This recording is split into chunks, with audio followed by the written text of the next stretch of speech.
इसलिए बांगमयी मूर्ति है, शब्दों की मूर्ति। और नारद जी ने संकल्प किया कि मैं घर घर में इसको पहुंचाऊंगा। कितनी बड़ी प्रतिज्ञा है।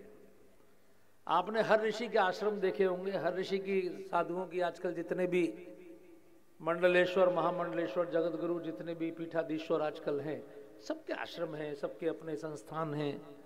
कभी आपने कहीं नारद जी की कोई प्रॉपर्टी देखी? Even not a single plot, even not a single bank account, no trust. Narad ji का कोई प्रॉपर्टी नहीं है, क्योंकि नारद जी का संकल्प अपना आश्रम बनाना नहीं है, बल्कि सबके जीवन में आश्रम स्थापित करना है। लेकिन नारद जी ने भक्ति देवी के आगे एक प्रतिज्ञा की, और जब आप वो प्रतिज्ञा सुनेंगे तो आपको नारद जी पर गर्व होगा।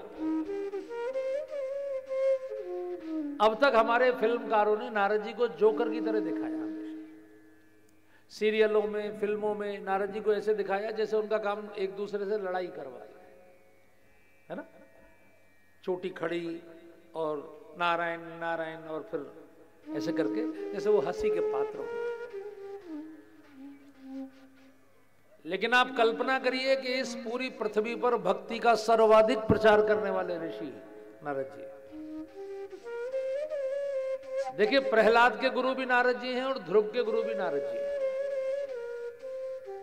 वाल्मीकि जिन्होंने रामायण की रचना की, उनके गुरु भी नारद जी हैं, और अभी अभी आप देखेंगे कि व्यास जी को भी भागवत की रचना की प्रेरणा नारद जी देंगे। क्योंकि नारद जी के जीवन का एक संकल्प है। मैं आपको सुनाता हूं क्या संकल्प है। तस्मिन् त्वाम स्थापिष्यामि गेहे गेहे जने जने।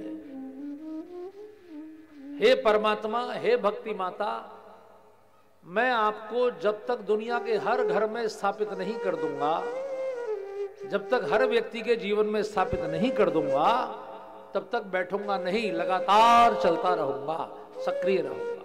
चरे बहती चरे बहती। हम में से जो भी अपने को ऐसा समझते हैं कि हम भगवान की भक्ति हमको भी बढ़ानी चाहिए,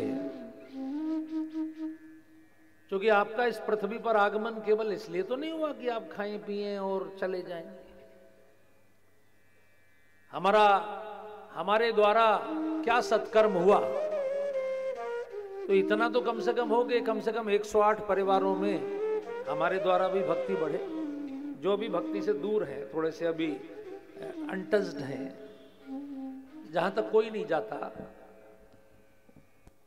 नारद जी का संकल्प देखिए कितना जबरदस्त है। तस्मिन् त्वाम स्थापिष्यामि गेहे गेहे जने जने।